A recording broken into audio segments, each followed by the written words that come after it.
ఏ యోగ్యత లేని నన్ను నీవు ప్రేమించినావు దేవా, ఏ అర్హత లేని నన్ను నీవు రక్షించినావు ప్రభువా. మంచిది ప్రియులారా, సాధారణంగా సేవకుల కూటాలకు విశ్వాసులు అనుమతింపబడరు. సేవకుల కూటాలకి విశ్వాసులు అనుమతింపబడరు. ఎందుకంటే సేవకులముగా మేము సరిచేయబడి, సేవకులముగా మేము గద్దింపబడి సరిచేయబడవలసిన చాలా సందర్భాలు, పరిస్థితులు ఉంటాయి. విన్నారా?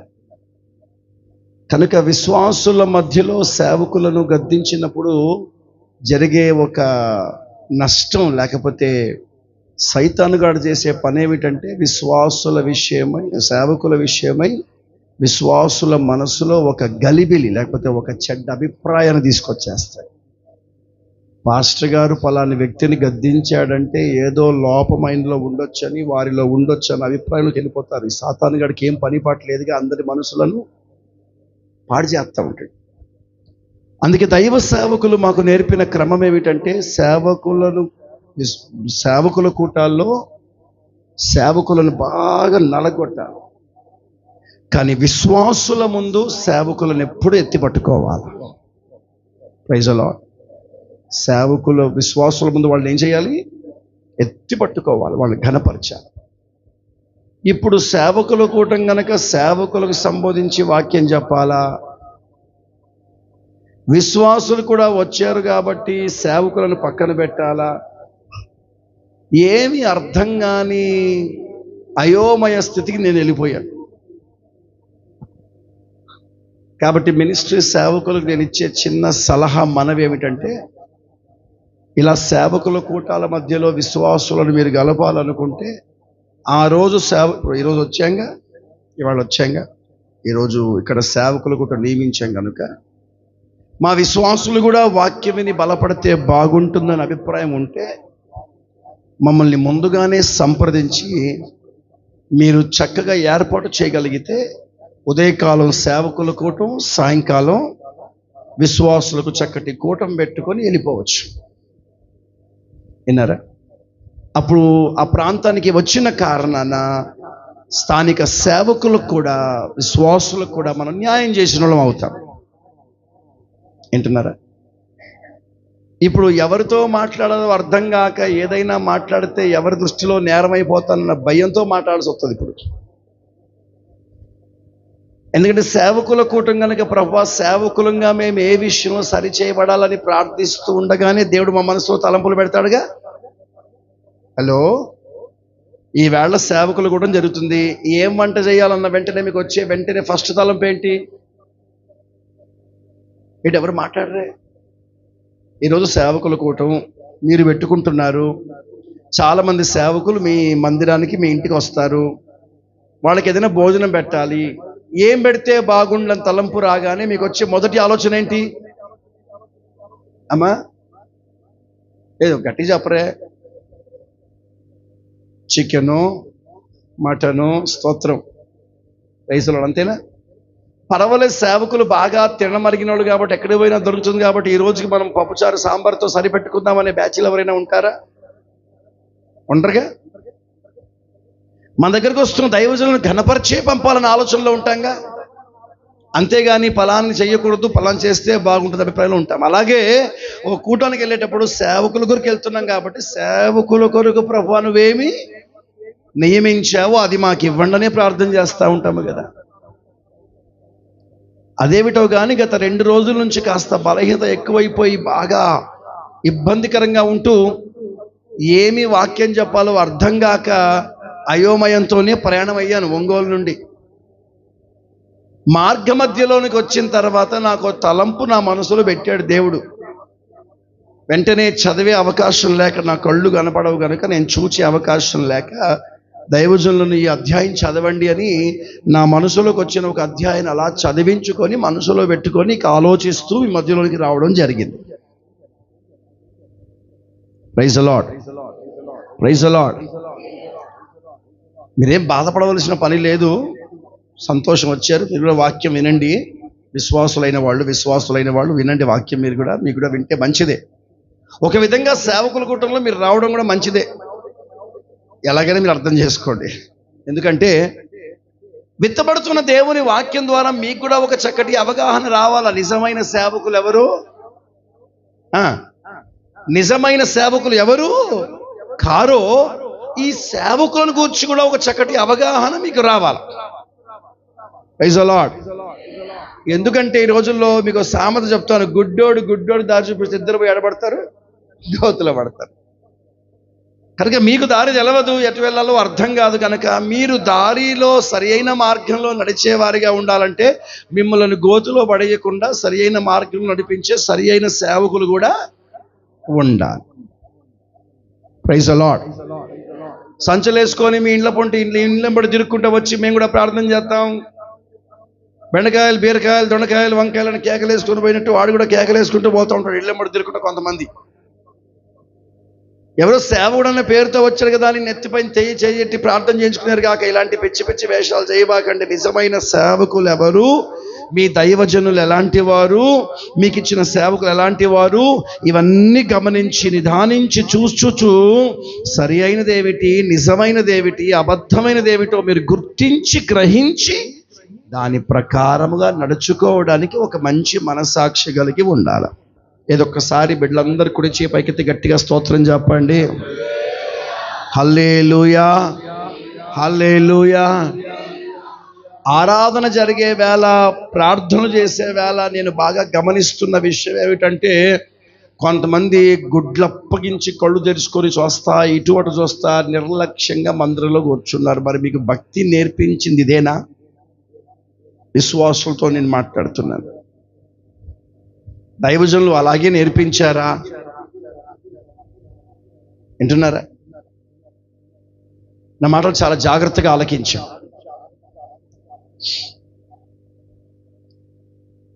మనము ఆ ఏకాగ్రతను పోగొట్టుకుంటే, విన్నారా? అవర్ ఏకాగ్రతను ఇంగ్లీష్లో ఏమంటారంటే కాన్సన్ట్రేషన్. ప్రార్థన జరిగేటప్పుడు మనం ఏకాగ్రత దేని మీద ఉండాలి? ప్రార్థన మీద ఉండాలి. ఆరాధన జరిగేటప్పుడు మన ఏకాగ్రత ఎక్కడ ఉండాలి? మరి గుడ్లప్పగించి చూసే పని అయితే నీకు అన్యులకి ఏంటి సంబంధం, తేడా? నువ్వు ఏం నేర్చుకున్నట్టు భక్తి మందిరానికి వచ్చి? ఏమండో వినండి, ఈ మధ్యకాలంలో కొన్ని ప్రాంతాల్లో సేవకి వెళ్ళినప్పుడు పాపం పాస్టర్ గారిది ఏముండదు, విశ్వాసులు ఆడిందే ఆట పాడిందే పాటగా మారిపోతుంది. పొరపాటున వాళ్ళని గద్దించారా, ఒక 2-3 నెలలు చర్చికి రావడం మానేస్తారు, అలుగుతారు. మళ్ళీ వీళ్ళు పెట్టే సిగ్నదాలు ఎలాగుంటాయంటే, పాస్టర్ గారు రావాలి, మాకు క్షమాపణ చెప్పాలి, మాతో సమాధాన పడాలి, ఆ తర్వాత 2 వారాలు నెమ్మదిగా ఆగాలి, 3వ వారం నెమ్మదిగా చర్చికి పోవాలి. దిక్కులేని సాగు వస్తావు, జాగ్రత్త. ఏమనుకోబాకండి. సేవకులను తిప్పలు పెట్టావా, మనకు పుట్టగతులు ఉండవు, గుర్తుపెట్టుకుని. అనుభవించాను కాబట్టి మీతో నేను మాట్లాడుతున్నాను. ఆరాధించేటప్పుడు ప్రభుని ఆరాధించే మనసుతోనే ఉండాలి. మనం వచ్చిన మందిరం దేని కొరకు? మనుషులను చూడడానికి వచ్చామా, లేకపోతే ఎవరైనా హీరోలు వచ్చారని వాళ్ళని చూడడానికి వచ్చామా, లేకపోతే ప్రభుని చూడడానికి వచ్చామా? నన్ను చూస్తా వినండి, నా వైపు చూస్తా వినండి. మాట్లాడే వారి వైపు చూడడం న్యాయం, గౌరవం, మర్యాద. గంగిరెద్దుల తలకెళ్ళి దించుకోబాకండి. నన్ను చూడండి వినండి. కయ్యూను కూడా ఒకరోజు దేవుని ముందు ఏం చేశాడంట? అప్పుడు దేవుడు ఏమన్నాడు? రే, నువ్వు మంచి పని చేసి ఉంటే తలను ఎత్తుకునేవాడు కదా, నువ్వు తల దించుకున్నావంటే నువ్వేం పని చేసినట్టు? తప్పని చేసినట్టే కదా. కాబట్టి విశ్వాసులు కూడా మీ సేవకులను ఎలాగో వచ్చాను కదా, కూటమి పెట్టాడు కదా, విశ్వాసులతో కూడా మాట్లాడతాను వినండి. మీ సేవకులను మీరు క్షోభ పెట్టొద్దు, ఇబ్బంది పెట్టొద్దు. మీకు మాట చెప్పనా, మీరు కాస్ట్లీ బట్టలు కట్టుకొని చెమ్మగా తయారై వస్తే, ఆహా మా చర్చికి ఎంత బాగా తయారొచ్చాడని చూసి సేవకుడు సంతోషపడ్డు. నీవు ప్రార్థించుట చూచి దైవజనుడు సంతోషపడతాడు. నువ్వు ఆరాధించుట చూచి సేవకుడు సంతోషపడతాడు. నువ్వు దేవుని మాటలు వింటుంటే చూసి సంతోషపడతాడు. నువ్వు దేవుని వాక్యానికి అప్పగించుకుంటే అది చూసి సంతోషపడతాడు. ₹1 మాట చెప్తాను, గట్టిగా ఆమెను చెప్తారా? మీ దైవజనుడు సంతోషపడ్డాడు అంటే మన దేవుడు సంతోషపడినట్లే. చేతుల పైకెత్తి గట్టిగా హల్లెలూయా చెప్పండి. హల్లెలూయా. కాబట్టి విశ్వాసులు కూడా ఓ క్రమశిక్షణ కలిగి ఉండాలి. విన్నారా? మీ వంటగదుల్లో, మీ పడక గదిలో మీరు కూర్చున్నట్టుగా మందిరానికి వచ్చి ఇష్టం వచ్చేట్టుగా కూర్చుంటే క్రమం ఒప్పుకోదు. వింటున్నారా?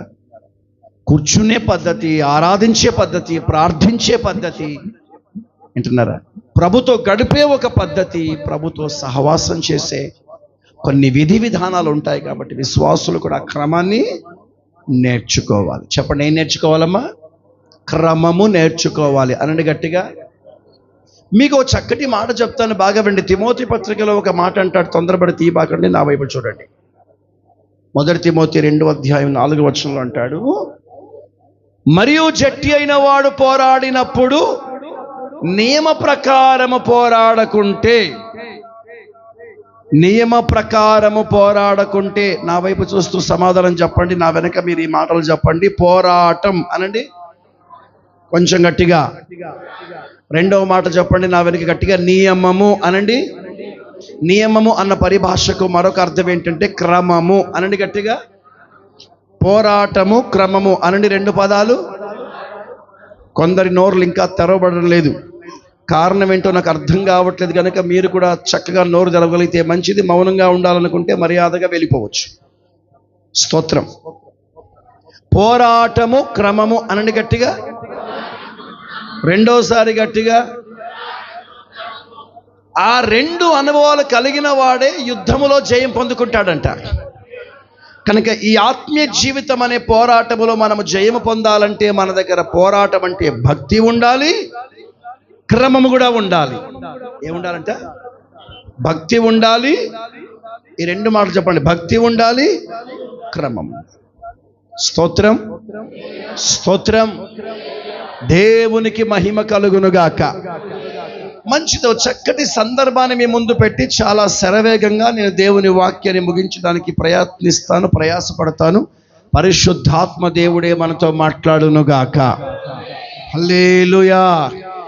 వచ్చే మాసము నుండి మీ గడియారాల్లో, మీ ఇంట్లో ఉండగా మీ గడియారాల్లో 10 దాటిపోతే మీరు కొంపల్లోనే పడి సావండి, సేవకులు కుట్టానికి రాకండి. మీరు ఇంట్లో ఉండగా 10 అయిపోయింది అనుకో, అయ్యో 10 అయిపోయింది పోదాం అనుకుంటే రాబాకండి, ఇంట్లోనే ఉండండి. వింటున్నారా? సమయానికి రావాలనుకున్న వారే సేవకుల కూటానికి రండి, పాలు పొందండి, ప్రార్థనలో ఏకీభవించండి.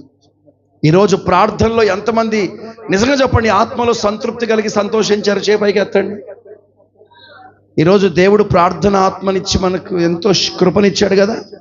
మీరు నమ్మండి, ఈరోజు మీరు చేసిన ప్రార్థనలు మీ కుటుంబాల్లో, మీ సేవలో, మీ పరిచయలో శక్తివంతమైన కార్యాలు జరగబోతున్నాయి. దేవునికి మహిమ కలుగునుగాక. కనుక సమయానుకూలంగా రావడానికి ప్రయత్నించాలని ప్రభు పేరట మనవి చేస్తున్నాను.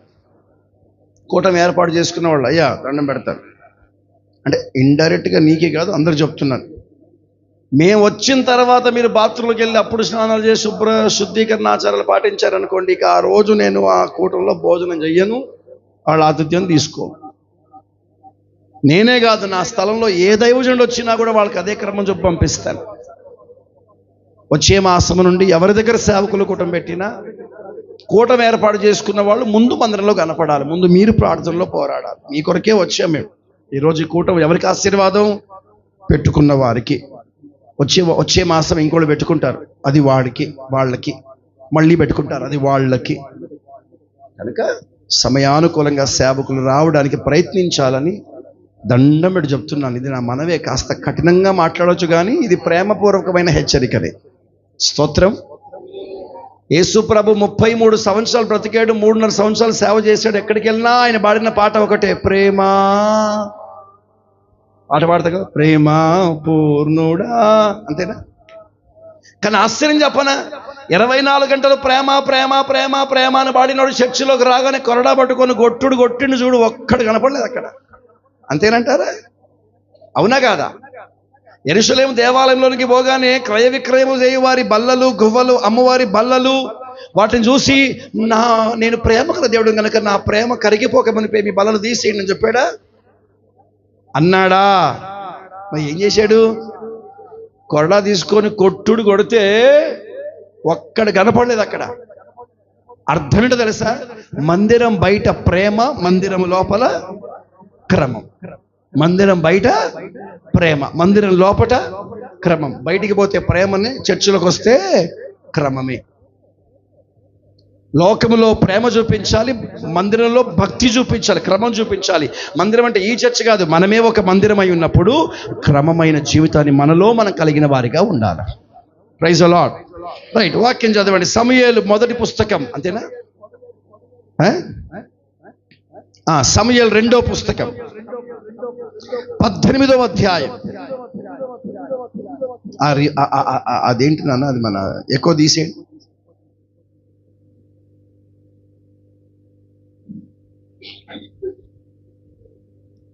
ఎక్కువ తీసేయండి, నాకు లోకల్ వరకు పెట్టండి. బయట బాకాలు ఉన్నాయా? లేవు కదా, ఓకే. ఎక్కువ తీసేయండి.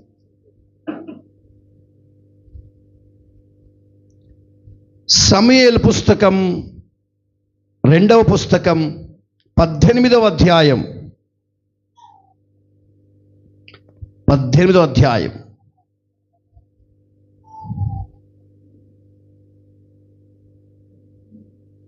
19వ వచనం.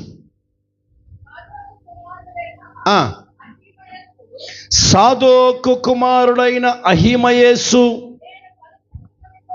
నేను పరుగెత్తుకొని పోయి యెహోవా తన శత్రువులను ఓడించి తనకు న్యాయము తీర్చిన వర్తమానము రాజుతో నేను చెప్పెదను అనగా. చాలండి, చాలు. ఏదొక్కసారి తలలు పైకెత్తి నా వైపు చూస్తూ గట్టిగా హల్లెలూయా చెప్పండి. రెండోసారి చెప్పండి. ఓ చక్కటి సందర్భాన్ని మీకు అర్థమయ్యే భాషలో వివరించడానికి ప్రయత్నిస్తాను. జాగ్రత్తగా నా మాటలు ఆలకించడానికి ప్రయత్నించండి. ఇక్కడ జరిగిన సందర్భములో మనకు కనబడుతున్న మాట ఏమిటంటే, అహిమయేసు పరిగెత్తుకొని రాజు యొద్దకు వెళ్ళి, అహిమయేసు అనబడుతున్నవాడు రాజు దగ్గరికి వెళ్తున్నాడు. ఎలా వెళ్తున్నాడు? పరిగెత్తుకొని పోయి, పరిగెత్తి వెళ్ళాడంట. పరిగెత్తుకొని పోయి అన్నమాట ఏమిటో చాలా నిరుత్సాహంగా స్వరం బయటకు వచ్చినట్టుగా ఉంది. దేవుని బిడ్డలందరూ ఒక్కసారి స్వరమెత్తి ఆ మాట గట్టిగా చెప్పండి. పరిగెత్తుకొని పోయి అనండి.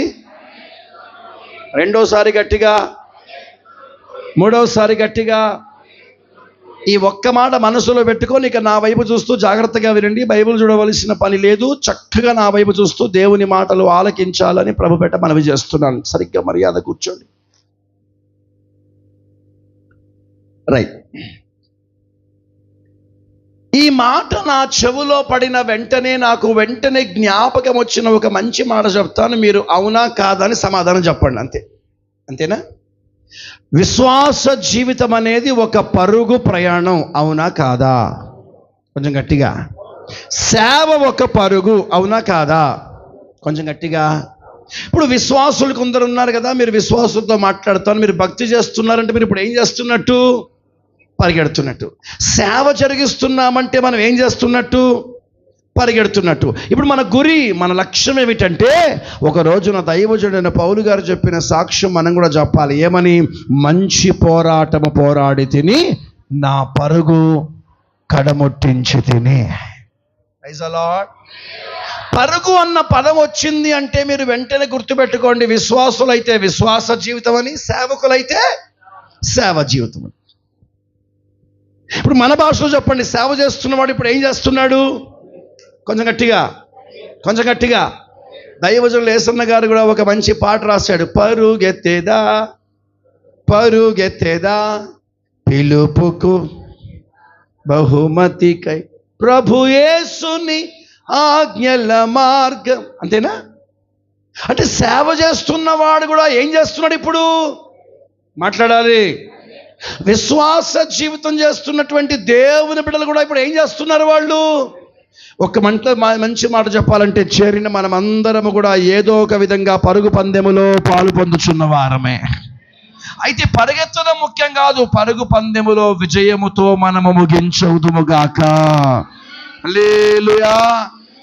దైవజనుడైన పౌలు గారు పలికినట్లుగా మన పోరాటములో మనకి ఏం రావాలి? ఇప్పుడు గట్టిగా ఓడిపోయేవారు గట్టిగా స్తోత్రం చెప్పండి. పరుగు పందెములో గెలవాలన్నవాడు గట్టిగా ఆమేన్ చెప్పండి. హల్లెలూయా.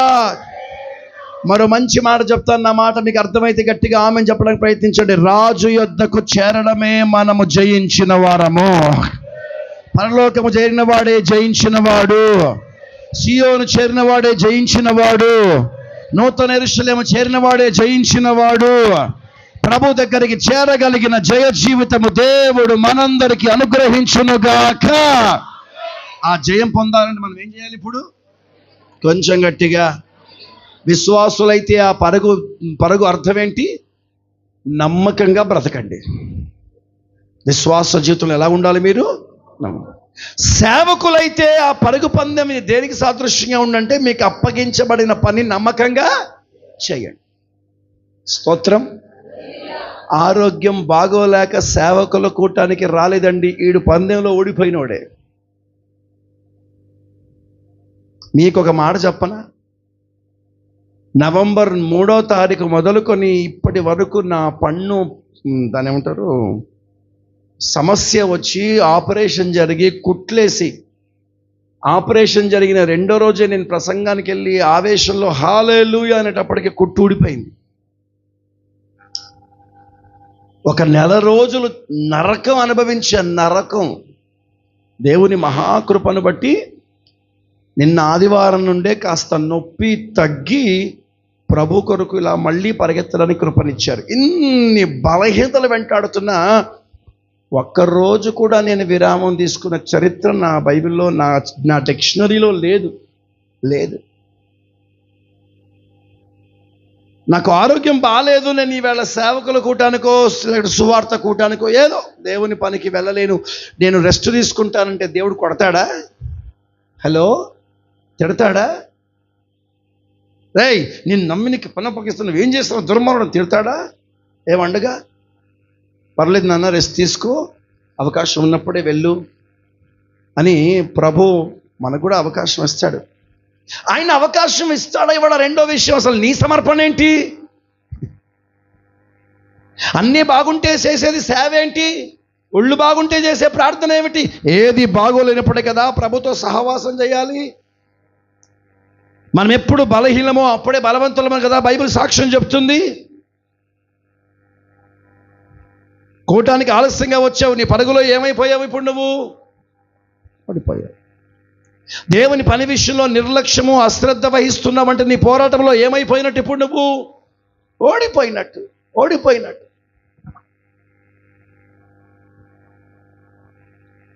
మన ముందున్న పరుగు పందెములో ఓపికతో పరుగెత్తుదామంటాడు బైబిల్లో. మన పరుగులో ఎలా పరిగెత్తాలంటే మనము ఓపికతో పరిగెత్తాలి.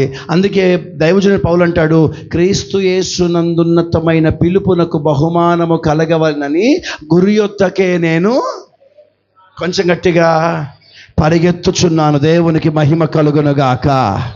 హల్లెలూయా.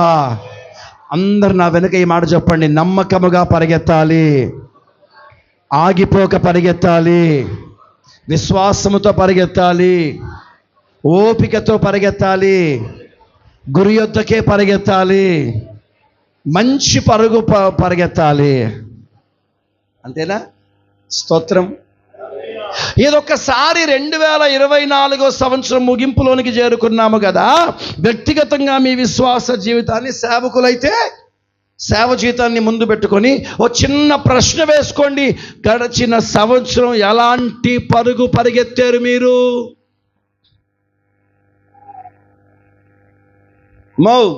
ఎన్ని వారాలు చర్చికి రాకుండా ఆగిపోయారమ్మా? 2024 సంవత్సరం అంతా ఒక్క వారం కూడా ఆగిపోకుండా చర్చికి వచ్చిన విశ్వాసులు చేయి పైకెత్తండి. ఒక్క వారం కూడా ఆగిపోకుండా 2024 సంవత్సరం జనవరి 1వ తారీఖు నుండి ఈరోజు వరకు ఒక్క ఆదివారం బయటికి వెళ్ళిపోమ్మా, ఒక్క ఆదివారం కూడా ఆకుండా ప్రతి వారం చర్చకు వచ్చిన వాళ్ళు ఉన్నారా ఇక్కడ? ఒకరు ఇద్దరు, స్తోత్రం, ఓ ఇద్దరు ముగ్గురు ఉంటారేమో. దరిద్రం చెప్పనా, మా తమ్ముడు పెళ్ళండి, ఈ వారం సంఘ పెద్దలకు ఆరాధన అప్పగించేసి నేను పెళ్లికి వెళ్ళిపోయానని చెప్పిన దౌర్భాగ్యులైన సేవకులు కూడా ఉన్నారు కొంతమంది ప్రపంచం మీద. ఆ మధ్యలో పాస్టర్మ, నేను సేవకి వెళ్తే లేదు పాస్టర్ గారు లేరు. ఏమండి అమ్మగారు లేరు ఏంటంటే, బాగా జ్వరంతో బాధపడుతుంటే 4 రోజులు వాళ్ళ అమ్మగారింటికి రెస్ట్ తీసుకోవడానికి పోయిందండి. జ్వరం వస్తేనంట 4 రోజులు రెస్ట్ తీసుకోవడానికి అడిగిపోయిందంట. సరే ఓ పని చేయండి పాస్టర్ గారు, నెక్స్ట్ టైం మీకు జ్వరం వచ్చినప్పుడు అమ్మగారిని పెట్టి, మీరు జ్వరం వచ్చినప్పుడు మీరు పోండి మీ పుట్టింటికి రెస్ట్ తీసుకోవడానికి, మీ అమ్మగారు ఉంటుందేమో చూడండి అన్నాను. అంతేగా మరి పాస్టర్ గారు జ్వరం వస్తే మరి నువ్వు వెళ్ళిపోతాను నేనట్ట, మరి ఈయన వెళ్ళిపోతే ఆమె వెళ్ళిపోతే మరి నువ్వు వెళ్ళిపోతే అట్ట సేవ అక్కడ. పాస్టర్ గారికి వేరే క్రమం, పాస్టర్ గారికి వేరే క్రమం లేదుగా, ఇద్దరికి ఒకే క్రమంగా, ఒకే ప్రతిష్టగా. ఇంకా చెప్తాను బాగా వినండి, పాస్టర్ గారు తెల్ల బట్టలు వేసుకొని పోతే పాస్టర్ గారు రంగు బట్టలు వేసుకొని పోతుంది. మరి ఈ ప్రతిష్ట ఎక్కడి నుంచి నేర్చుకున్నారో నాకు అర్థం కావట్లేదు. స్తోత్రం. సమర్పణ అయ్యగారు ఒక్కరికేనా, అమ్మగారికి కూడానా?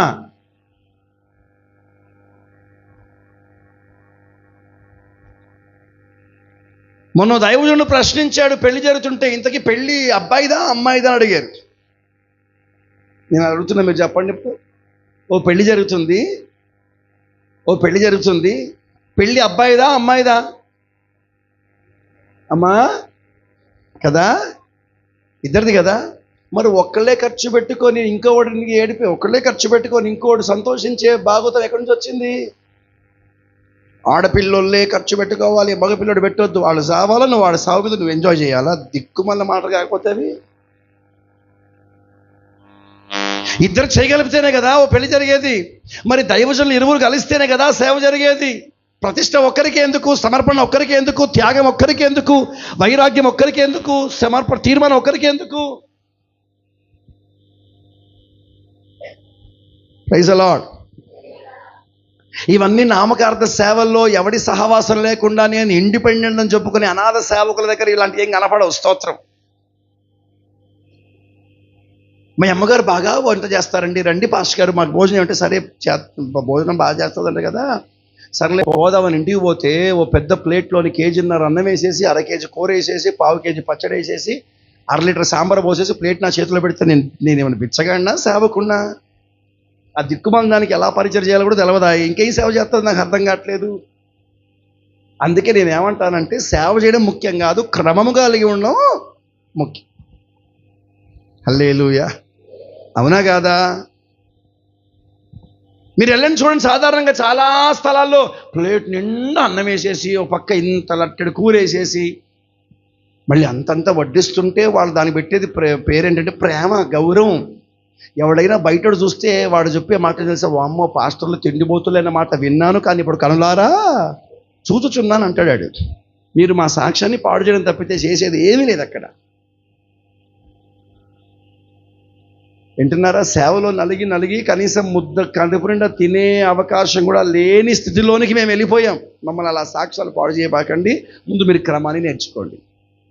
స్తోత్రం చెప్పరే, బాగా చెప్పారు, కానీ చేతులు ఉన్నవాళ్ళు మాత్రం పైకెత్తి గట్టిగా ఆమేన్ చెప్పండి. హల్లెలూయా. ఈ ఒక్క మాట మనసులో గుర్తుపెట్టుకోండి, పరుగు అన్న మాట వచ్చిందంటే మనము చేస్తున్న సేవకి, మనం బ్రతుకుతున్న విశ్వాస జీవితానికి సాదృశ్యమై ఉన్నది. Praise the Lord, praise the Lord. ఓపికతో పరిగెత్తే వారిగా ఉందుముగాక, గురి యొద్దకు పరిగెత్తే వారిగా ఉందుముగాక, మంచి పోరాటం పోరాడి మన పరుగు తుదముట్టించుకునే కృప పొందుకుందుముగాక. హల్లెలూయా, హల్లెలూయా. దేవునికి మహిమ కలుగునుగాక. ఈ పరుగు పందెములో గమ్యస్థానము చేరు వరకు మన పరుగు చేయకూడదు, ఆపకూడదు. రన్నింగ్ రేస్లో పరిగెత్తేవాడు చివరిగా ఉన్నవాడు ఆగుతాడా? అయ్యో అందరు వెళ్ళిపోయారు, నేను ఒక్కడిని వెనకైపోయాను, పర్లేదు ఇప్పుడు ఆగిపోయినా ఒకటే కదా, ఆగిపోతాడా? ఆగిపోడు. అతడు కూడా గమ్యస్థానానికి ఆఖరిగా చేరుకోవాలని ప్రయత్నిస్తాడు. ఇప్పుడు నా పాయింట్ ఏంటంటే, నువ్వు ఎప్పుడు చేరవు ముఖ్యం కాదు, నువ్వు గమ్యస్థానము చేరగలిగిన కృప పరుగు దేవుడు నీకు అనుగ్రహించునుగాక. ఆమేన్ చెప్పాలి. గమ్యస్థానం మన రాజు దగ్గరికి చేరడమే మన గమ్యస్థానం. అంతేనా?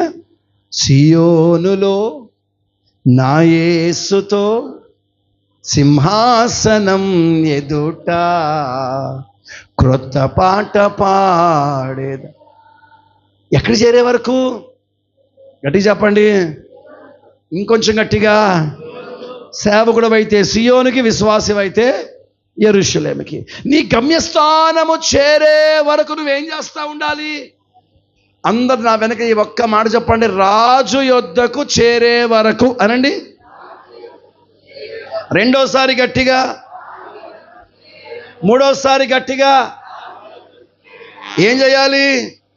నా ప్రాణమా తినుము, తాగుము, సుఖించు. అంతేనా? మరి ఏం చేయాలి?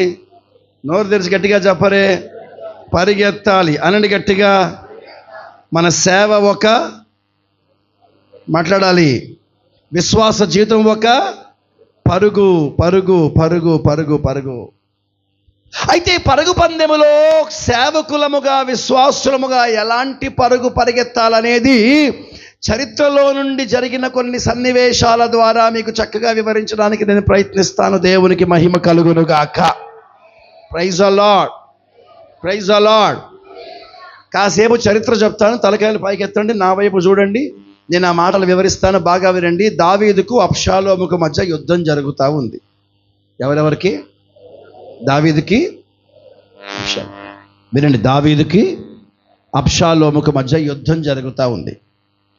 ఈ యుద్ధం జరిగేటప్పుడు దావీదు ఏం చేశాడంటే 3 గుంపులుగా సైన్యాన్ని విభాగించాడు. ఎన్ని గుంపులుగా? ఒకటి యోవాబు గుంపు అనండి కొంచెం గట్టిగా. రెండవది అభిషై గుంపు అనండి గట్టిగా. తలకాయలు పైకెత్తండి. బైబిల్ చూడవలసిన పని లేదు, నన్ను చూస్తూ దేవుని మాటలు వినాలి. నేను చెప్పింది ఏంటమ్మా, నువ్వు చేసే పని ఏంటి? బైబిల్ మూసేయి, నన్ను చూడండి. చూచుట వలన విశ్వాసము కలుగును అని బైబిల్లో ఉందా? అది అందుకే నన్ను వినండి. స్తోత్రం, స్తోత్రం, కొంచెం గట్టిగా. రైట్. ఒకటి యోవాబు గుంపు, రెండవది అభిషై గుంపు, మూడవది ఇత్తై గుంపు. ఈ 3 గుంపులుగా అబ్షాలోము మీదకి యుద్ధానికి వెళ్ళినప్పుడు మనఃపూర్వకముగా ఇచ్చిన ఆజ్ఞ, అసలు ఆ మాట వింటుంటేనే నా ఒళ్ళంతా జలధరించేసింది. మనఃపూర్వకంగా ఇచ్చిన అసలు ఆజ్ఞ మనఃపూర్వకంగా ఉంటుందా? రేయ్ నీళ్ళు తీసుకురాపో, అది ఆజ్ఞ. ఎవరైనా నీళ్ళు తెస్తారా అనేది మనవి. కానీ రాజు ఈ 3 గుంపుల వారికి మనవిని ఏ రూపంలో ఇచ్చాడంట? ఒరేయ్, అబ్షాలోముకి ఏ హాని చేయకండ్రా, ఆయనకి ఏమి ఇబ్బంది పెట్టకండ్రా, అది నా కొడుకురా, నన్ను బట్టి వాడి మీద దయ చూపించండిరా అని ఆజ్ఞ ఇచ్చి వీరిని యుద్ధానికి పంపించాడు. మొత్తానికి యుద్ధానికి వెళ్ళారు. వెళ్ళిన తర్వాత రాజు మాటలు, రాజు మనస్సు, రాజు ఆలోచన, రాజు తలంపులు, రాజు ఉద్దేశం అంతా మర్చిపోయారు. వెళ్ళి యుద్ధం కూర్చొని యుద్ధం చేస్తుంటే అబ్షాలోము వైపు నుండి వచ్చిన వాళ్ళల్లో సుమారుగా 20,000 మంది చచ్చిపోయారు. అవుట్. ఎంతమంది చచ్చిపోయారు? అప్పటి వరకు అబ్షాలోము జోలికి పోలా. ఇంతలో కొందరు యుద్ధంలో చంపబడ్డారంట. అబ్షాలోము ఒక్కడే కాదు, అతనితో కూడా చాలామంది చెట్లకు వేలాడదీయబడి చచ్చిపోయారంట. అక్కడ ఉన్న బైబిల్లో మీరు చూడండి, అధ్యాయం చదవండి. ఈ 18వ అధ్యాయం మొత్తం కొందరు యుద్ధంలో కూలిపోయారు, కొందరు వేలాడబడి నశించిపోయారని బైబిల్లో ఉంది. అందులో వేలాడబడిన వ్యక్తి ఎవరు? అబ్షాలోము. వినండి, పేరు లేని ఒక సైనికుడు వచ్చి యోవాబుతో అంటాడు, యోవాబు, అబ్షాలోము భూమికి ఆకాశానికి మధ్య చెట్టుకు వేలాడుతున్నాడు. అతను చాలా ఇబ్బంది పడుతున్నాడు, వెళ్ళి అతను కాపాడండి. దావీదు గారు చెప్పాడు కదంటే, మరి వాడు వేలాడుతుంటే నువ్వేం చేసావురా? అర్జెంటుగా వాడిని కత్తి తీసి చంపేయొద్దా అంటే, ఇదిగో రాజుగారు మీతో పలికిన మాట నేను చెవులారా విన్నాను గనుక నేను రాజుగారికి అన్యాయము చెయ్యను, అతని మాట గీసిన గీత నేను దాటను, అతన్ని ఏ విషయంలో దుఃఖపెట్టను. ఈవేళ చంపినా తెలియకుండా ఉన్నా రేపు ఏదో విధంగా నేనే చంపిన విషయం ఆయనకి తెలుస్తుంది కనుక నేను రాజుకు మోసము చేసిన వాడనగుదును. హలో, నేను రాజుకు యుద్ధానికి వెళ్ళేవాడు ఎలా వెళ్తాడమ్మా? కొంచెం గట్టిగా పరిగెత్తుకొని వెళ్తాడు. ఇప్పుడు నా మాటలు బాగా వినండి. ఇతడు కూడా పేరు లేని సైనికుడు యుద్ధానికి పరిగెడుతున్నాడు. కానీ ఎలా పరిగెడుతున్నాడు అంటే రాజుగారి మాటలను మనసులో పెట్టుకొని పరిగెడుతున్నాడు. స్తోత్రం చెప్పండి. రాజుగారి మనస్సును వెంట వేసుకొని పరిగెడుతున్నాడు. స్తోత్రం చెప్పండి. రాజుగారి హృదయాన్ని కలిగిన వానిగా పరిగెడుతున్నాడు. ఆమేన్ చెప్పండి. హల్లెలూయా. నా మాట మీకు అర్థమైందా? ఈ సైనికుడు యుద్ధానికి పరిగెడుతున్నాడు, యుద్ధానికి వెళ్తున్నాడు, యుద్ధం చేస్తున్నాడు. యుద్ధం చేయడం అన్నా పరిగెత్తడం అన్నా సేవనే, అంతేనా? అయితే యుద్ధానికి వెళ్తున్న ఈ సేవకుడు, పరిగెడుతున్న ఈ సేవకుడు ఎలా పరిగెడుతున్నాడు? రాజు మనస్సు కలిగి. నేను చెప్పిన మాట చెప్పండి, కొత్త ప్రసంగం చేయబాకండి. వింటున్నారా? ఎవరి మనస్సు కలిగి పరిగెడుతున్నాడమ్మా? రెండోసారి గట్టిగా. మీకు మాట చెప్పనా? యోవాబు అంటాడు, రేయ్ నేను నీకు కానుకలు ఇస్తాను రా. చదువున మాటని 11వ వచనం చదవండి. నీ బైబిల్ చేతిలో పట్టుకో బిడ్డ. ఇప్పుడు స్వరం గట్టిగా వస్తుంది చూడు, పైకి పట్టుకో.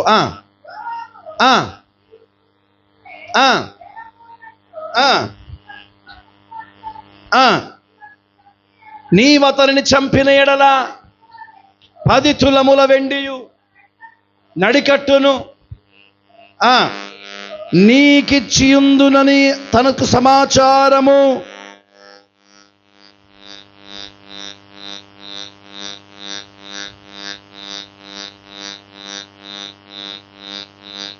అది వోల్టేజ్ డౌన్ అయిపోయినందుకు సౌండ్ అట్లా వస్తుంది. స్తోత్రం.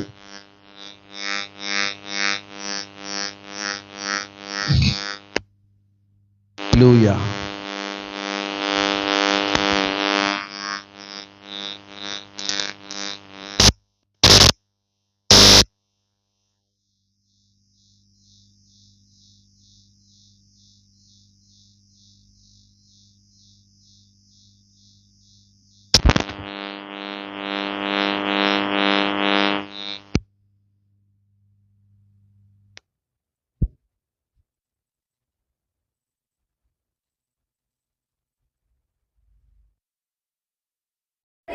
ఒక నడికట్టును నీకు మంచి గిఫ్ట్ ఇస్తాను రా, వెళ్ళి చంపేరా. ఏమన్నాడమ్మా? హలో, నీకు మంచి గిఫ్ట్ ఇస్తాను రా, వెళ్ళి చంపాయి అంటే అప్పుడు అతను ఏమంటాడో తెలుసా? నేను రాజునకు మోసము చేయలేను. ఆ మాట 13వ వచనం చూడండి. మోసము చేసి నేను ఒక్కసారి కూడా చేపైకి గట్టిగా ఆమేన్ చెప్పండి. హల్లెలూయా. నా పరుగులో నేను స్టేట్మెంట్ చెప్తాను, మీరు అందరు గట్టిగా ఆమేన్ చెప్పండి. నా పరుగులో నేను మోసము చేయలేను, నా పరుగులో నేను అన్యాయము చేయలేను, నా పరుగులో నేను ద్రోహము. ఈ మొదటి పరుగు ఎవరి పరుగు అంటే పేరు లేని ఒక సైనికుని పరుగు. ఇతడు పరిగెడుతున్న పరుగులో అతను కలిగిన మొదటి ఆలోచన ఏమిటంటే రాజుగారి మనస్సు కలిగి పరిగెడుతున్నాడు, మోసం చేసే మనసు వాడికి. మీ ₹1,00,00,000 మాట చెప్తారు, గట్టిగా ఆమేన్ చెప్తారా? ఇక్కడ కనబడుతున్న దావీదు ఎవరో కాదు, మన దేవాతి దేవుడైనటువంటి మన ప్రభు అయిన రక్షకుడైన యేసయ్యకి సాదృశ్యంగా ఉన్నాడు. హల్లెలూయా. ఆ దావీదు రాజభవనంలో ఉన్నట్టు మన ప్రభు సింహాసనశీనుడై ఉన్నాడు. రేపు మనం అందరం యుద్ధం ముగించుకొని ఆ సింహాసనం దగ్గరికి చేరాలి, ఆ రాజభవనం చేరాలి. మన పరుగు రాజభవనం వైపు, మన పరుగు పరలోకం వైపు. అక్కడికి చేరాలంటే నీ పరుగు పరిగెత్తేటప్పుడు అక్కడ చేరాలంటే ఆయన మనస్సు కలిగి పరిగెత్తగలిగిన వాడే తిరిగి అక్కడ చేరుకుంటాడు. డబ్బుకు ఆశపడి అమ్ముడు పోయి సేవ చేసావా బంగారం? స్తోత్రం. సావక తప్పదు. వింటున్నారా? ఈ రోజుల్లో మరి మీ ప్రాంతాల్లో ఇలా జరుగుతుందో తెలియదు కానీ డబ్బున్నోడింటికే విజిటింగ్ పోతారు, డబ్బు లేని పేదోడింటికి ఎవడు విజిటింగ్ పోడు. మా హైదరాబాద్లో కొన్ని సంస్థలు ఇలాంటివి జరుగుతాయి, పేదోడికి అసలు అవకాశమే లేదు సంఘంలో. స్తోత్రం. వింటున్నారా? ఇంకొకసారి ఎవరిన ఫోన్ మోగిందా మీకు మోగినట్టే, అర్థమవుతుందా? మందిరాల్లో కూడా మీ ఫోన్ స్విచ్ ఆఫ్ ఉన్నాయి. నేను వాక్యం చెప్పి నేనే పెద్ద పెద్ద ఫోన్లు వస్తున్నా కూడా సైలెంట్ పడేసి చేసుకొని ఆడ సావాలి చేస్తారు. హల్లెలూయా. ఆడకంటే ముఖ్యం మనకు దేవుడుగా, అవునా కాదా?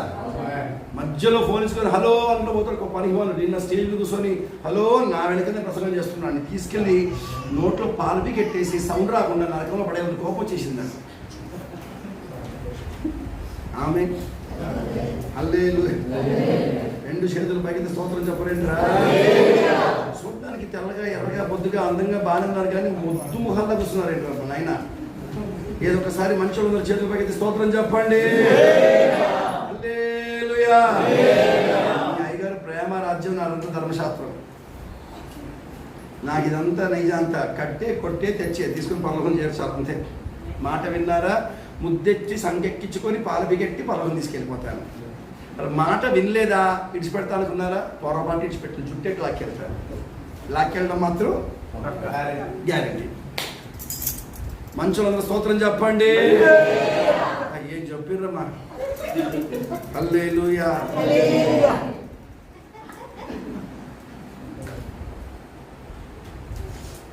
దేవునికి మహిమ కలుగును గాక. ఒక 6 నెలలు ఇక్కడికి గొడవలు వస్తే అందరు సెట్ అయిపోతారు. నేను అంతే. మీ అయ్యగారు నేను 6 నెలలు హైదరాబాద్ పంపించేస్తాను, లేదా మళ్ళీ ట్రైనింగ్ పంపిస్తాను. నేను వస్తాను. ఏంటి మోయబడిన నోరులన్నీ యేసునామములో తెరబడును గాక. ఈ అధ్యాయంలో కొందరి పరుగులు కనబడుతున్నాయి. కొందరి పరుగులు. ఫైనల్ డెస్టినేషన్ ఏంటంటే ఈ అధ్యాయంలో పరిగెత్తిన వాడు ఎవడైనా ఎవరి దగ్గర చేరాలి? రాజు దగ్గర చేరాలి. చెప్పండి, ఎక్కడ చేరాలా? ఇప్పుడు మనం చెప్పండి, మన పరుగు ఎవరి దగ్గర చేరాలి? రాజుల రాజు ప్రభుల ప్రభుత్వకు మనమందరము చేరుదుము గాక. అయితే పరిగెడుతున్న మన పరుగులో ఎలాంటి పరుగు పరిగెడుతున్నాం అనేది ఒక ప్రశ్నను మనం నేర్చుకోవడానికి ఈ రోజు నేను మీ ముందు పెట్టే సబ్జెక్ట్. నాకు ఎందుకు పాయింట్ వచ్చిందంటే, ఈ రోజున నేను ఒంగోలులో బయలుదేరి ఇక్కడికి వస్తుంటే 120-130 స్పీడ్లో వచ్చినాం మేము. నమ్మండి, ఒంగోలు నుండి ఇక్కడ దాకా గంటలో వచ్చేసాం మేము. ఒంగోలు నుండి ఇక్కడ దాకా గంటలో వచ్చేసాం. మా కారులో కనుక శ్యామ్ ఉండుంటే మధ్యలోనే గుండె చచ్చిపోయేవాడు. మరి ఎక్కడికి పోయిండు? ప్రస్తుతం లేడు. మరి స్తోత్రం. 40-50 దాటితే ఎన్నిక కూర్చోండి. హలో హలో హలో తగ్గు. నేను మాట వినకపోతే డ్రైవర్ బాయ్ బాయ్ బాయ్ మెల్లగా బాయ్ మెల్లగా.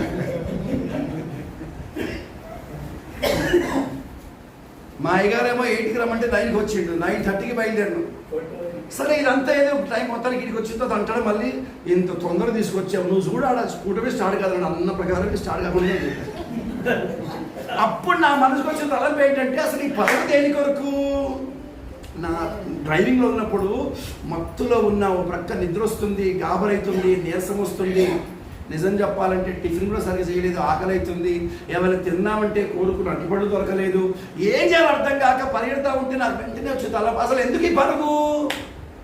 దేని కొరకు? నేను ఆలస్యంగా పడితే పోతే నన్ను కొట్టేవాడు అడుగున్నాడా? ఏందా మరో మాట్లాడరు? నన్ను తరమేవాడు ఉన్నాడు ఎవడైనా? ఏమన్నా ఇంత లేటుగా వచ్చావు, వాక్యాన్ని మేము ఎప్పుడు తెలుస్తున్నాం అంటాడు శ్యాము. అంత ధైర్యం ఉందా? నాకు ఇష్టం ఉన్నప్పుడు అది వచ్చినాయి నా నాయకుడిని కాబట్టి. కానీ నేను చేసిన పరుగుకు విలువే ఉంటుంది. ఇది ఆలోచిస్తుండగా దేవుడు కారులో నాకు పెట్టిన తలంపు ఇది. హల్లెలూయా. నమ్మకమైన పనివాడు. ఆ సైనికునికి నేను పెట్టిన పేరు ఏమిటంటే నమ్మకమైన పనివాడు, నమ్మకమైన సైనికుడు. హలో, ఎవరంట పెట్టాడు? ఇది నమ్మకమైన సైనికుడు తిరిగి తన రాజు దగ్గరికి సైన్యములో యుద్ధములో జయములు పొంది విజయోత్సవంతో. రే భక్తుల లోపల రంటారా? రే బయట వస్తున్నారంటారా? మీరు మినిస్టర్లా? హల్లెలూయా. బయట బ్యాచ్ చేత లోపలికి రండి. నేను చెప్పిన ప్రసంగంలో ఏ ఒక్క ముక్క మీ పుస్తకాల్లో మీ గుండెలు కనబడకపోతే మీకు నా చేతిలో ముడినట్టే. దేవుని స్తోత్రం కలుగును గాక. హల్లెలూయా. కూటమైపోయేదాకా 1, 2, 3 ఏమొచ్చినా ఆపేసేయండి. అంతకంటే ఎక్కువ 4, 5 వచ్చినా ఆపేయండి. నేనే ఆపేశాను, మీరు ఎందుకు ఆపరు? మంచులందరూ కూడా చేపైకి గట్టిగా స్తోత్రం చెప్పండి. హల్లెలూయా. నా ఆరాటం, నా ఆవేశం, నా బాధంతా ఒకటే. దేవుడు నా మనసులో పెట్టిన ఆ తలంపు, ఆ ప్రత్యక్షత నీ గుండెల్లో కూడా దేవుడు నింపునుగాక. ఈ అధ్యాయంలో పరిగెడుతున్న వాళ్ళందరూ దావీదు గారి సేవకులే. అవునా కాదా? అవునా కాదా? ఇందులో ఒక సైనికుడు పరిగెడుతున్నాడు. అతడు పరిగెత్తి, రే అబ్షాలోము చంపరా అంటే, నేను చంపను, నా నాయకుడికి నేను మోసము అన్యాయం చేయను, మోసం చేయను, ఆయన మనస్సును దాటి నేను ఏ పని. స్తోత్రం కలుగును గాక. Praise the Lord. కాస్త ఒక మాట నేను కాస్త కలిపితో నేను మాట్లాడతాను, బాగా వినండి ప్రియులారా. ఇక్కడ దావీదు మన నాయకులకు సాదృశ్యంగా కనబడుతున్నాడు. ఎవరికమ్మా? కొంచెం గట్టిగా. ఇప్పుడు నాయకుడు మిమ్మల్ని యుద్ధానికి పంపించాడు. వెళ్ళండి, మీ ప్రాంతాలకు వెళ్ళి మీరు యుద్ధాలు చేయండి, మీ ప్రాంతాల్లో సేవ చేయండి. మరి మీరు మీ ప్రాంతాలకు వెళ్ళి యుద్ధం చేస్తున్నప్పుడు సేవకుని మనస్సు, నాయకుని మనస్సు కలిగి మీరు యుద్ధం చేస్తున్నారా, లేక నాయకుని మనస్సు ప్రక్కన పెట్టి మీకు నచ్చిన సేవ చేస్తున్నారా? యోవాబు కూడా దావీదు సేవకుడే కదా. యోవాబు సైనికుడికి చెప్పలేదు దావీదు. ఎవరికి చెప్పాడు దావీదు? యోవాబు చెప్పాడు, రే అబ్షాలోముకు మీరు ఏ హాని. సైనికుడు చెప్పకపోయినా సైనికుడు లోబడుతున్నాడు. యోవాబుకు చెప్పినా కూడా అతడు ఏం చేయట్లేదు. ఒకడు నాయకునికి వ్యతిరేకముగా పరిగెడుతున్న వాడు ఉన్నాడు ఇక్కడ. ఒకడు నాయకుని మనస్సు కలిగి పరిగెడుతున్న వాడు ఉన్నాడు ఇక్కడ. ఇప్పుడు మనం ప్రశ్నించుకుందాము. నీకు ఒక నాయకుడు ఉన్నాడుగా, నీకు ఒక నడిపింపు ఉందిగా, నీకు ఒక ప్రధాన బలిపీఠం ఉందిగా. మరి నీ పరుగు యోవాబులాగా చెప్తే చెప్పండి రాజు నువ్వు చంపేయ్ అని నీ ఇష్ట ప్రకారంగా సేవ చేస్తున్నావా, నియమించబడిన క్రమంలో సేవ చేస్తున్నావా? ఆలోచన చేయండి ఒకసారి. పాటలు పాడడం, ప్రసంగాలు చేయడం, కూట నడిపించడం, కూట క్రమాలు నడిపించడం కాదు నేను మాట్లాడుతుంది.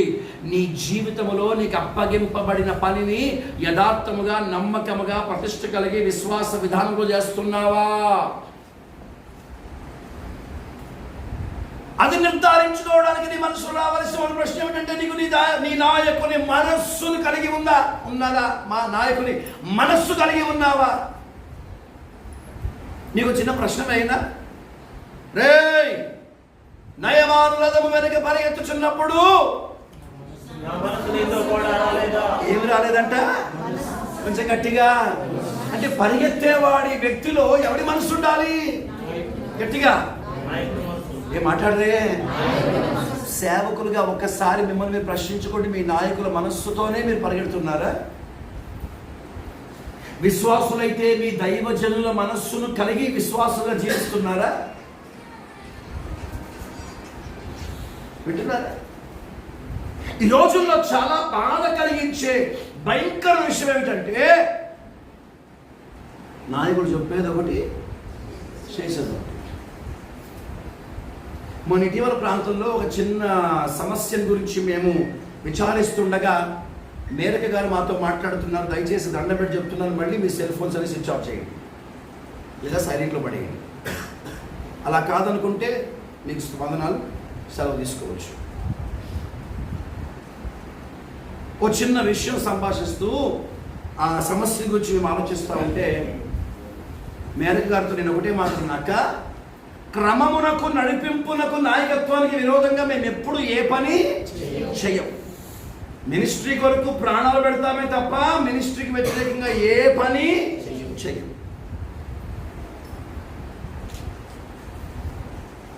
అందుకే మినిస్ట్రీలో ఉన్న సేవకులు కూడా నేను ప్రతిసారి చెప్పే మాట, ఎప్పటికప్పుడు వార్తలు తల్లిగారికి వెళ్ళిపోతూనే ఉండాలా. ఇప్పుడు శ్యామ్ చెప్పిన వార్త అయినా, సత్యం చెప్పిన వార్త అయినా, నేను చెప్పిన వార్త అయినా, ఇంకొక సైమన్ చెప్పిన వార్త అయినా, సురేష్ చెప్పిన వార్త అయినా, ఎవరు చెప్పిన వార్త అయినా సరే కానీ అక్క జరిగినప్పటికీ 6 చెప్పిన వార్త ఒకటిగానే ఉండాలి. ఆమె చెప్పరే, ఆమె చెప్పరే. అలా జరిగితే మన పని ఎలా జరిగినట్టు? స్తోత్రం కలుగును గాక. Praise the Lord. మనం ఏ పని చేసిన నాయకులను మన మనస్సులో పెట్టుకొని పరిగెత్తగలిగిన వాడే తన పరుగు పందెంలో విజయోత్సవాలతో రేగించబడతాడు. ఆమేన్. నువ్వు చేసే వేషాలు వేసుకుంటా, నువ్వు పడే కథలు పడుకుంటా, నువ్వు ఇష్టానుసారం గొడవలు పెట్టుకుంటా, బయటకు వచ్చి సేవ చేస్తారు, మేము గ్లోరియస్ ప్రిన్స్ అంటారు, ఇంట్లోకి వెళ్ళి భయంకరంగా భార్య భర్తలు గొడవలు పెట్టుకుంటారు, పిల్లలతో గొడవలు, సమస్యలు, లేనిపోని తతంగాలు, లేనిపోని సింగనాదాలు, వేషాలు, ఇలాంటి కథలు చుక్కపడుతూ ఇలాంటి వేషాలు వేసుకుంటూ నాయకుల మనస్సు లేకుండా మనం చేసే సేవ మోసపూరితమైన సేవ కాదా? అక్కడ ఉంది కదా మాట, నేను మోసం చేసి అబ్షాలోమును అంటే నాయకులకు వ్యతిరేకంగా నువ్వు ఏ పని చేసినా దేంతో సమానం అది?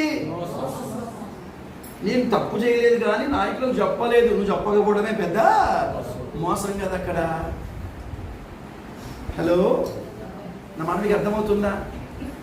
మేము చెప్పేది ఒకటి, మీరు చేసేది ఒకటి.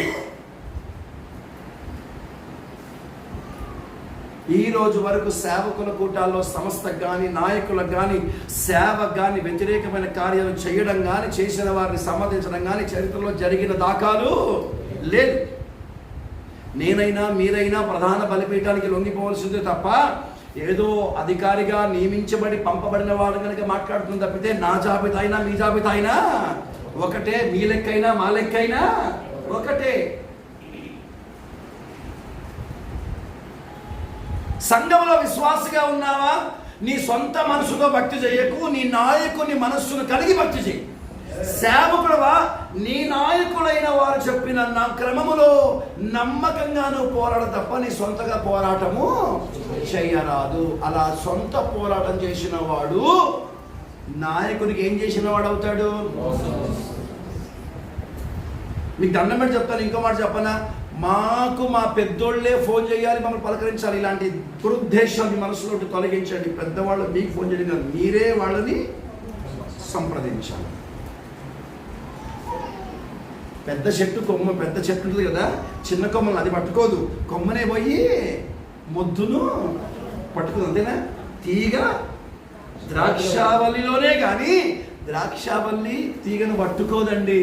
అలాగే సేవకులంగా మనం ప్రధాన బలిపీఠాన్ని పోయి మనం పట్టుకోలే తప్ప మమ్మల్ని పట్టించుకోలే. ఎవడో మనల్ని బయటికి ఎవడు దూరం వెళ్ళమని చెప్పాడు?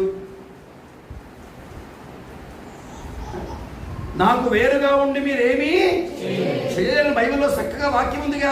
మరి నువ్వు వేరే పోయి మనసు నీకు ఎందుకు వచ్చింది? పోయి నిన్ను పట్టించుకోవాలంటే పిలిచి బొట్టు పెట్టి ఆర్తిచ్చి ఏమన్నా నీకేమైనా ఆహ్వానం పలకాలా?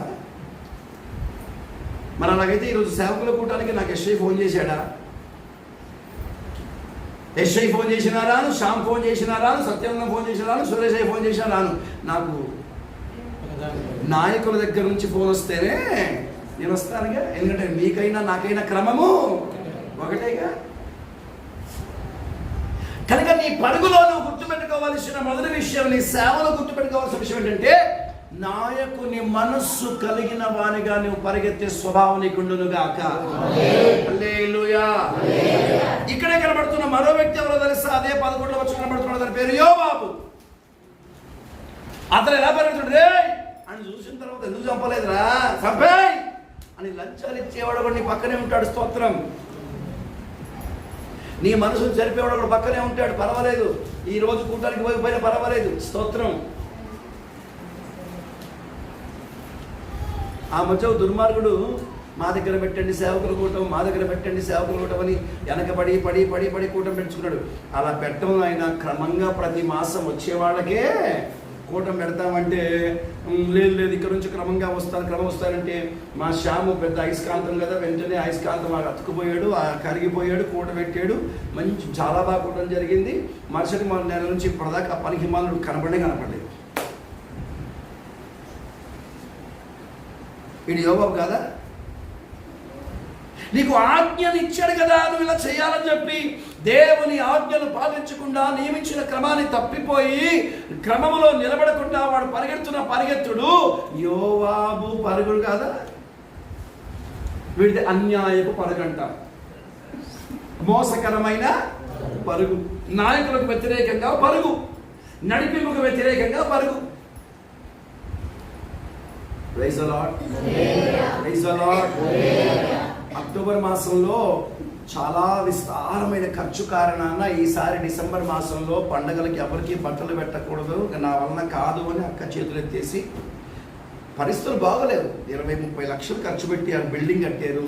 బోల్డ్ అంత ఖర్చు అయిపోయింది సెమినార్కి. ఈ 2-3 నెలల్లోనే ₹1 కోటి దాటింది ఖర్చు. మళ్ళీ డిసెంబర్ మాసంలో మళ్ళీ కొత్త బట్టలు లేకపోతే పండుగ జరగదా?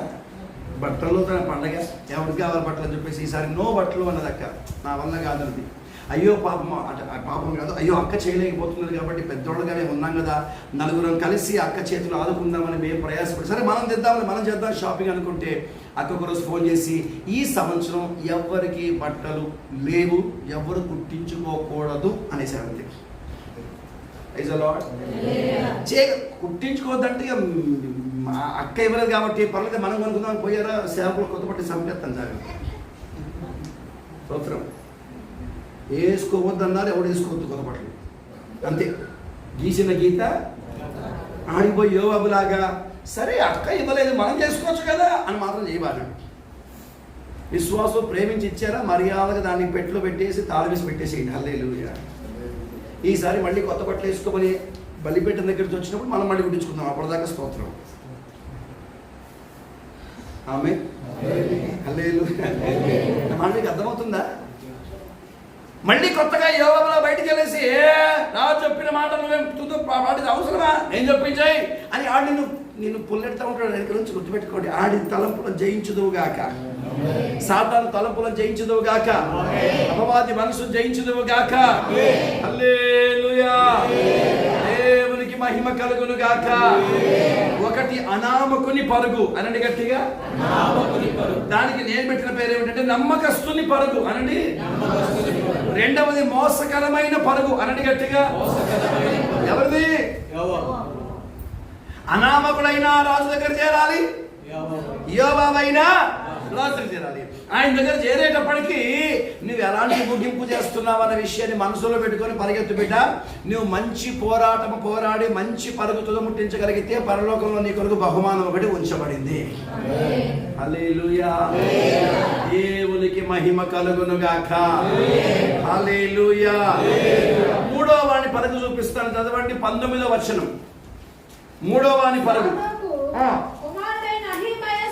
అహిమయస్సు నేను పరిగెత్తుకొని పోయి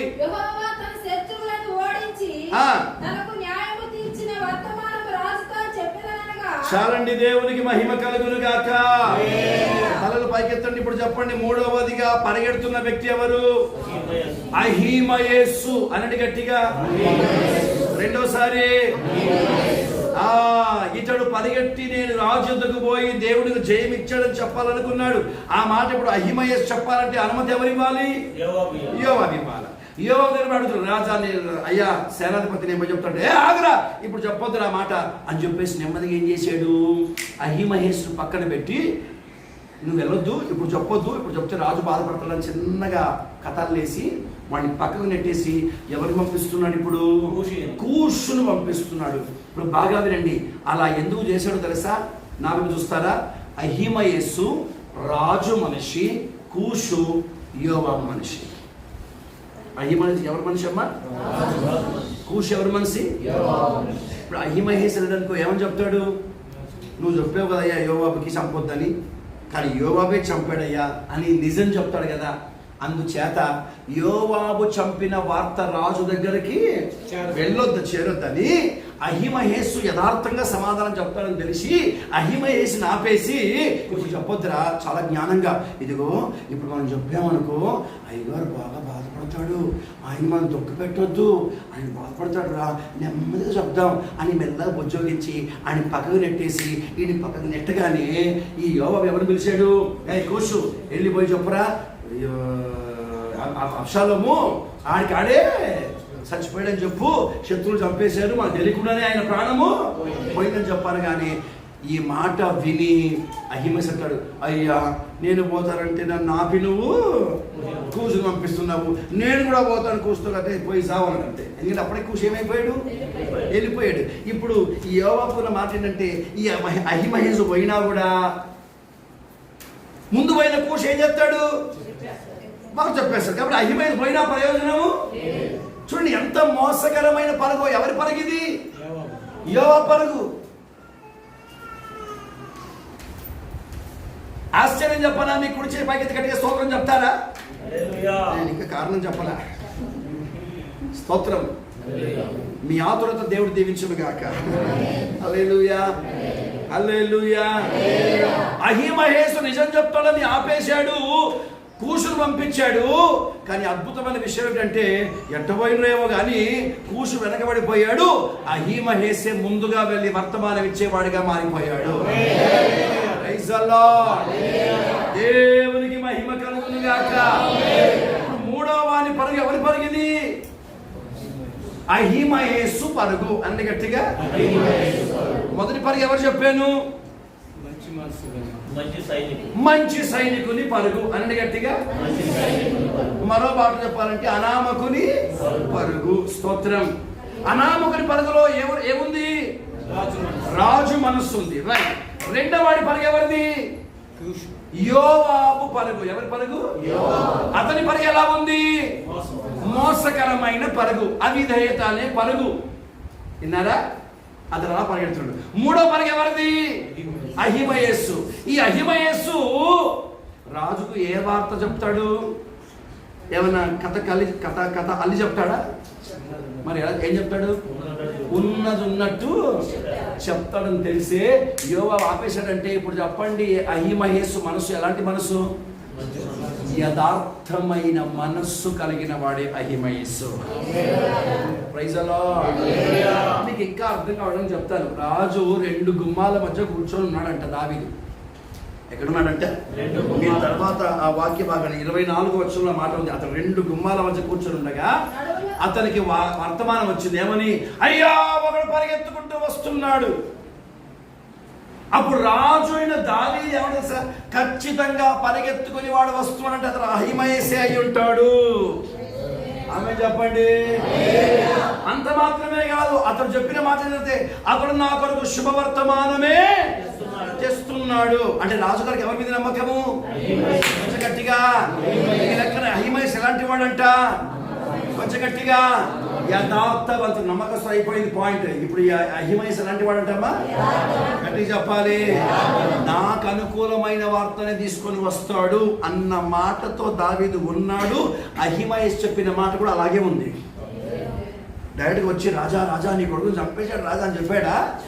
చెప్పగలడు కదా. ఇప్పుడు చెప్తే యోవాబుకి దావీదుకి ఏం పెట్టినోడు అవుతాడు? పొలాలు పెట్టినోడు అవుతాడుగా. అంతేనా? అయ్యా రాజా, యోవాబు నీ కొడుకుని చంపొద్దని చెప్పి పంపించారు కదా, అయినా నాకు లంచం ఇవ్వాలనుకున్నాడు అయ్యా, నేను ఒప్పుకోలేదని ఇంకోటి చంపించేశాడు అయ్యా, అయినా పోయి 3 బాణాలు ఇచ్చి చంపేశాడు అయ్యా, దుర్మార్గుడు అయ్యా అని చెప్పొచ్చు కదా. అలా చెప్తే రాజుగారు బాధపడతారేమో, ఆయన బాధ పెట్టొద్దని అహిమయస్సు ఏం చెప్పాడు తెలుసా? రాజా, నేను చూచుచుండగా విస్తారమైన జనం అల్లరితో కేకలు వేయడం చూశాను. ఆ తర్వాత ఏం జరిగిందో నాకు తెలియదయ్యా. రాజుగారికి ప్రతికూలమైన వార్త చెప్పాడా? యోవాబుకు వ్యతిరేకంగా మాట్లాడా? యోవాబు చెడ్డోడే. ఇప్పుడు ఎల్లమ్మకి పుల్లమ్మ అంటే పడదు, కానీ ఎల్లమ్మ మీద పుల్లమ్మ సాటి చెప్పిందా? పోయి చెప్పిందా? ఏమో పాస్టర్ అయ్యా, నువ్వు ఆ వ్యక్తిని బాగా నమ్ముతావు కానీ ఆడ అసలే మంచోడు కాదు. ఇలాంటి పుల్లలు పెట్టే బ్యాచ్లు సంఘంలో చాలా ఉంటారు. మీ సంఘంలో కూడా ఉంటారు. ప్రభు వారిని సరిచేయదు కాక. ఉండరని మాత్రం నేను చెప్పలేను. ఖర్చు ప్రతి చోట కలప మొక్కలు ప్రతి పొలములో ప్రతి పొలములో ఉంటాయి. ప్రతి కలప మొక్కలు ప్రతి సంఘములో ఉంటాయి. అవునా కాదా? కానీ అహిమయస్సు అలా చేశాడా? నేను స్టేట్మెంట్ చెప్తాను, మీరు ఆమె చెప్పడానికి ప్రయత్నించండి. అతడు రాజు మనస్సు నెరిగినవాడు. అతడు రాజును దుఃఖపెట్టే మనస్సు లేనివాడు. అతని క్షేమాన్ని కోరేవాడు. అతని సమాధానం కోరేవాడు. ఎవరు? అక్కడ నష్టం జరిగినా నష్టాన్ని నష్టంగా చెప్పకుండా వర్తమానం మాత్రం ఇచ్చాడు, న్యాయవంతంగా పక్కకు తప్పుకున్నాడు. స్తోత్రం కలుగుతుంది. హల్లెలూయా. కొంచెం గట్టిగా. విషయం ఏంటంటే అప్పటికే యోబు అంటాడు, రే నువ్వు పరిగెత్తుకుని పోయి వర్తమానం ఇచ్చినంత మాత్రమున రాజుగారు నీకేమైనా బహుమానం ఇస్తాడనుకుంటున్నావా? ఇది బహుమానం పొందే పరగా, నాకు బహుమానం ఇవ్వకపోయినా పర్వాలేదు, వర్తమానం మాత్రం నేనే ముందుకు ఎందుకు చెప్పాలనుకున్నాడు? యోబు మీద పుల్లలు పెట్టాలని కాదు, రాజుగారిని దుఃఖ పెట్టకూడదని మనస్సు అనుకుంది. అంటున్నారా? ఈ కూసుగాడు పోతే డైరెక్ట్గా ఈ మాట చెప్పిండంటే రాజుగారి కింద పడి దొరలాడు ఏడుస్తాడు, మరి బాధపడతాడు, మనసు దుఃఖమైపోతుంది, బాధపడతాడు కనుక రాజు దుఃఖపడొద్దు, ఆయన మనస్సు నెమ్మదిగా ఉండాలి కాబట్టి నేను చెప్పే విధంగా చెప్తానుకున్నాడు అహిమయస్సు. అలాంటి మనసున్నవాడే నమ్మకమైన యథార్థవంతుడు. హల్లెలూయా. దేవునికి మహిమ కలుగును గాక. మాట మీకు అర్థమవుతున్నాయా? ఈరోజు మరి మీరు రాజుగారు బాధపడతారేమో, వారిని బాధ పెట్టొద్దు, దైవజనుడు బాధ పెట్టొద్దు, నాయకులను బాధ పెట్టొద్దు, వారిని దుఃఖ పెట్టొద్దు, వారిని ఇబ్బంది పెట్టొద్దు, వారిని కష్టపెట్టొద్దు అన్న మనసుతో పరిగెడుతున్నారా? ఏదైతే ఏముంది, పడితే పడ్డాడు, అసలు విషయం చెప్పాలని ముందు అబద్ధపు సాక్ష్యం చెప్పడానికి పరిగెడుతున్నావా? Praise the Lord. ఒకటిది యథార్థం నమ్మకమైన పరుగు, ఒకటిది మోసకరమైన పరుగు, మూడవది యథార్థమైన పరుగు. Praise the Lord. తన నాయకుని క్షేమాన్ని కోరేవాడి పరుగు, తన నాయకుని సమాధానం కోరి పరిగెత్తేవాడి పరుగు. దేవునికి మహిమ కలుగును గాక. నాలుగవ వాడి పరుగే కూషు పరుగు. ఎవడి పరుగు? రాజా నీకే జయం వచ్చింది, అయిపోయింది, 20,000 మంది ఎలా సచ్చారో నీ కొడుకు కూడా అలా తెచ్చాడు. రాజుగారు మేడగదిలోకి వెళ్ళి గుండె బాధకొని ఏడుస్తున్నాడు, అయ్యో నా కుమారుడు అబ్షాలోమా, అయ్యో నా కుమారుడా అబ్షాలోమా, నీవు చావడం కన్నా నేను చచ్చిపోతే బాగుండు. దుఃఖాన్ని కలిగించిన వాడే ఎవడు? రాజుగారికి దుఃఖాన్ని గురించి ఆలోచించలేదు. నేను ఈ వార్త చెప్తే నాకు బహుమానం వస్తుందని ఆశపడ్డాడు. అంటే బహుమానమును ఆశపడి పరిగెత్తిన వాడే.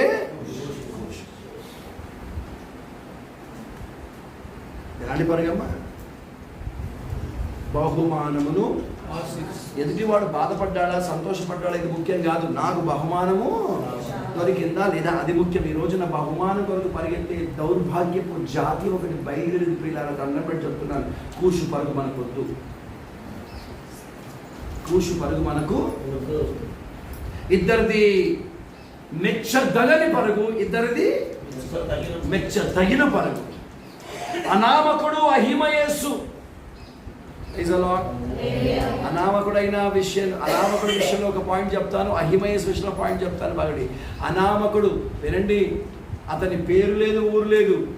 ఒక మాట చెప్పాలంటే రాజుగారి మాట మనసులో పెట్టుకొని పరిగెత్తినవాడు, ఆ మాట మనసులో పెట్టుకొని పరిగెత్తాడు, కానీ అతని ఐడెంటిటీ ఎక్కడా లేదు. అంటే ఒక మాట చెప్పాలంటే అతడు తనకు తాను పూర్తిగా మరుగైపోయి ఉన్నాడు, రాజుగారి మనస్సును కలిగి ఉన్నాడు. ఎవడు తన సేవలో మరుగైపోయి రాజుగారి మనస్సు కలిగి పరిగెడతాడో వాని వలన జయము కలుగుతుంది. స్తోత్రం. అహిమహేసు గురించి ఆలోచిస్తే అహిమహేసు కరెక్ట్ రా, వాడంత కరెక్ట్ మనిషి ఇంకోటి లేడురా, వాడిని పంపండి రా, వాడైతే కరెక్ట్ సమాధానం చెప్తాడు రా అంటే అర్థం తెలుసా? రాజుగారి మనస్సులో కూడా అహిమహేసు గురించి ఒక మంచి సాక్ష్యమును కలిగి ఉన్నాడు. అతడు చెప్పిన సాక్ష్యమునే రాజు ఎంపిక చేస్తున్నాడు. అంటే అతడు యథార్థవంతుని పరుగు. Praise the Lord. ఇది మరొకసారి చెప్పండి, మన సేవ దేంతో సమానమమ్మా? కొంచెం గట్టిగా. మన విశ్వాస జీవితం దేంతో సమానం నాన్న? ఈ పరుగులో ఎలా పరిగెత్తాలనేది నీవు నిర్ణయించుకోవడానికి ఎందరి పరుగు నీ ముందు పెట్టాను? 4 పరుగు. మొదటి వాని పరుగు ఎవరి పరుగు? అనామకుడైన సైనికుడు. అతన్ని చేసినటువంటి పరుగులో మనం నేర్చుకున్న పాఠం ఏంటంటే నాయకుని మనస్సు కలిగి నమ్మకముగా పోరాడే పరుగు. రెండవది యోవాబు పరుగు. అది ఎలాంటి పరుగు? అది ఎవరిని మోసం చేయడానికి, నాయకులకు వ్యతిరేకంగా పనిచేసే మనసు మీరు మనసులో పెట్టుకోబాకండి. యథార్థంగా నమ్మకంగా పరిగెత్తనే మోసాలు చేయబాకండి. Praise the lord. మూడోది ఎవరి పరుగు? అహిమయస్సు. మంచి సాక్ష్యము కలిగిన పరుగు, రాజుగారి మనస్సును ఎరిగిన పరుగు, యథార్థవంతుని. నాలుగవది కూషు పరుగు. అయితే ఆ పరుగు దేని కొరకు? గట్టిగా, ఇదిగో నా యజమానుడు పంపించాడయ్యా, ఎవరో ఇంటికి వచ్చారంట, వాళ్ళకి భోజనాలు పెట్టాలంట, ఎక్కువ వద్దు, తగినంత మాకు ఇస్తే చాలు అని డబ్బుల కొరకు పరిగెత్తినప్పుడు దౌర్భాగ్యుడు మనకు కనబడుతున్నాడుగా, వాడి పేరే గెహాజీ. నీవు రథం వెనుక పరిగెత్తినప్పుడు నా మనస్సు నీతో కూడా. ఈ రోజున బహుమానముల కొరకు ఆశపడి పరిగెత్తేవాళ్ళు చాలా మంది ఉన్నారు ప్రియులారా. ప్రజల దగ్గర ఆశపడేవాడు ఉన్నారు, దేవుడి దగ్గర ఆశపడేవాడు ఉన్నారు, దేవుడు ఏమైనా చేస్తాడేమోనని ఆశపడి పరిగెత్తేవాళ్ళు ఉన్నారు ప్రియులారా. ప్రతిఫలమును ఆశించి పరిగెత్తే పరుగు సరి అయిన పరుగు కాదు. ఏమి ఆశించకుండా రాజుగారి మనస్సును ఎరిగి పరిగెత్తిన పరుగే సరి అయిన పరుగు. కనుక నమ్మకంగా, యథార్థంగా రాజు మనస్సును ఎరిగి పరిగెడతావా, లేదా యోవాబులాగా, లేకపోతే కూషులాగా నీ సొంతగా, నీ స్వేచ్ఛగా, నీ ఇష్టానుసారంగా, వింటున్నారా, బహుమానముకు ఆశపడి నీకు నచ్చిన పరిగెడతావా? నీ సేవ, నీ విశ్వాస జీవితం, నీ పరుగు నీ ముందుంది. తుది నిర్ణయం చేయవలసింది నువ్వే. నువ్వు చేసిన నిర్ణయాన్ని బట్టి పరలోకంలో నీ కొరకు బహుమానం సిద్ధం చేయబడి ఉంటుంది. సరి అయిన పరుగు పరిగెత్తగలిగిన కృప దేవుడు మనందరికీ అనుగ్రహించును గాక. హల్లెలూయా. ప్రభు ఈ మాటలు మన ఇంటిలో దీవించును గాక. మక్కల మీదకి రాగలిగితే రండి. ప్రభు మనతో మాట్లాడిన అద్భుతమైన, అమూల్యమైన ఈ మాటలను బట్టి ఒకసారి 2 చేతులు పైకెత్తి స్తోత్రాలు చేద్దాం.